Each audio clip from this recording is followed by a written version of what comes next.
Hi friends, this is your pal Scott Garibay, and today I want to talk about Dungeons and Dragons, and I want to talk about the business side of Dungeons and Dragons, and what Dungeons and Dragons should be doing and what they shouldn't be doing, from a couple of from one lens, which is Michael Girdley. So Michael Girdley is a businessman, and he does videos right here on YouTube. He's a recent fascination of mine, and he talks about all kinds of businesses who struggled. Right. He also talks about them when some businesses that have had successes, and then he boils that down into this is what you should do as a business and what you shouldn't do as a business. So let's talk about he recently did a video on Vlasic, the pickle guys, right? Fascinating video. It's just one of his latest. His stuff is incredible. Every video he does is really, really solid, and they're fascinating, right? And I don't own my own business, right? And but I still find it fascinating. I find business fascinating, right? And so he recently did this breakdown on Vlasic, and he talked about how Vlasic, what they did was they were a premium pickle, company, and they did their thing, and yeah, so they're a premium pickle company, and and Vlasic made great pickles, but then his son went into marketing, right? And his son really figured out how to market pickles and massively increased and when advertising was coming into its own, he really advertised Vlasic well, right? Then they did great, and then they got bought, right? And then once they got bought, they did this deal with Walmart. Okay, what they did was they made a gallon jar of pickles for $3. A gallon jar of pickles for $3, right? It's called the $3 deal.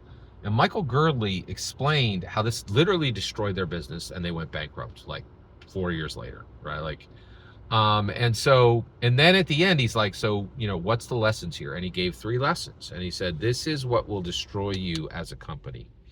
3 things: chasing growth, dangers of debt, chasing growth, dangers of debt, dangers of financial engineering.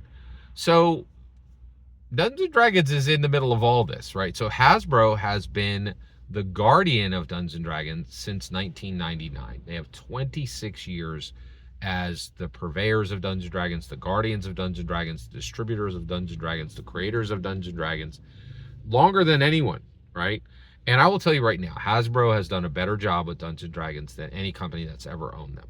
It's not even a race with TSR. TSR almost went out of business twice, right? Gary Gygax should never have been the creative and commercial lead, right? And by doing that, they put it on very icy ground from the gate.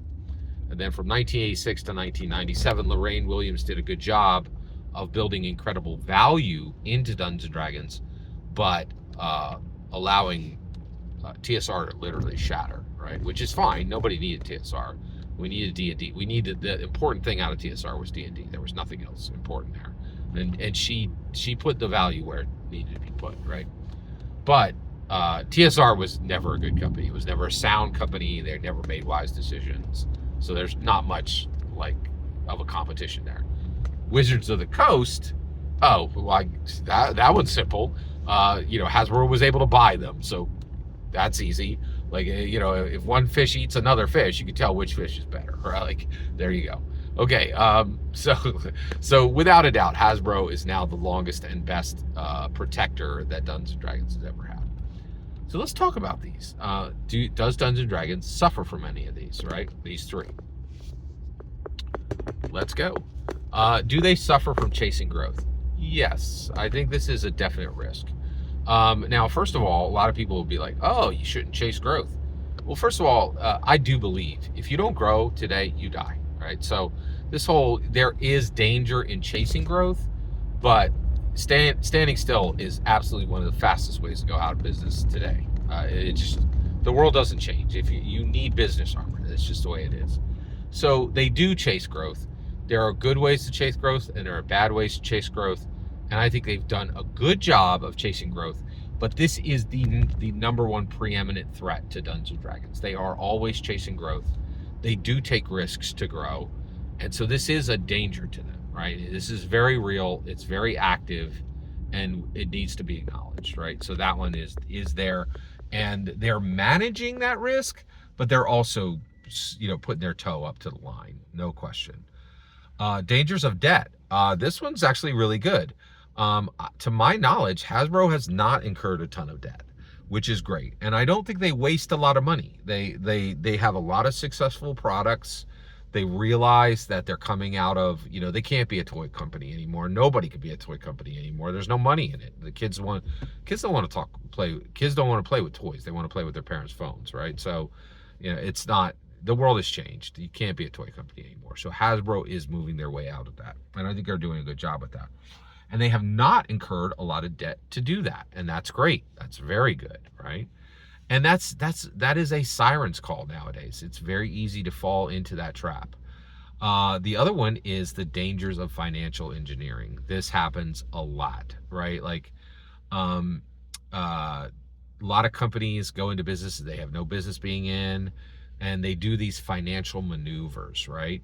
And this can be effective, but it can also be a way for suits to squeeze money out of a successful thing, make themselves rich, and literally just kind of suck the blood out of a good healthy product, right?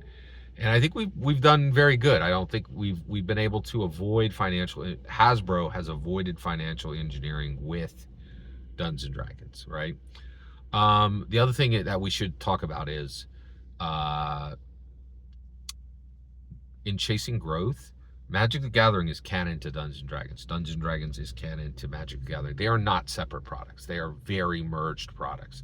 They are braided together like with wire, right? Like they are very, very close to the same thing. And Magic the Gathering is a product that has a lot of pressure to chase growth with, because there are billions on the line. You can make a lot of, in fact, I would say now, I actually think that Dungeons and Dragons and Magic the Gathering simultaneously are probably the most successful print products on the planet right now. Everybody was saying print is dead. MTG is laughing all the way to the bank. Yeah, how dead is it, right? Like, and Dungeons and Dragons is the same way. We still get our books. We get them every 3 months. They're printed. I can pick them up at the FLGS. They're right there on the shelf. Print is not dead, right? So that's good. I think we're making a lot of progress. We're going in the right direction, and I'm extremely happy with how D&D has done. Now, and the last thing I'll say is, so they've avoided a lot of problems, but the other thing is, now that we look at Hasbro, and the point of this video is Hasbro's done a fantastic job of protecting Dungeons and Dragons and growing Dungeons and Dragons in a world where protecting any product and growing any product is extremely difficult. And I want to just take a minute to be like, a bunch of channels spout constantly, oh, Hasbro should do, Hasbro should do, Hasbro should do. And now that we're on the other side of it, like now that Hasbro has weathered the plague years, weathered the incredible disruption of the Trump years, and the Biden years, right? Like both those were pretty terrible. Now that we're on the other side of it, I think it's really easy to look at, at some of these channels, and I'll say it, Roll for Combat. Like they just made so much. They spent so much time saying Hasbro should do, Hasbro should do, Hasbro should do. Look at this mistake, look at this mistake, look at this mistake. And they're like, if only these guys listen to us, well, then they get it right, right? And now we're on the other side of it, right? Like Stephen Glicker almost went out of business this year. He had been he'd been sending his content to a company that was literally on the verge of of bankruptcy for 3 years.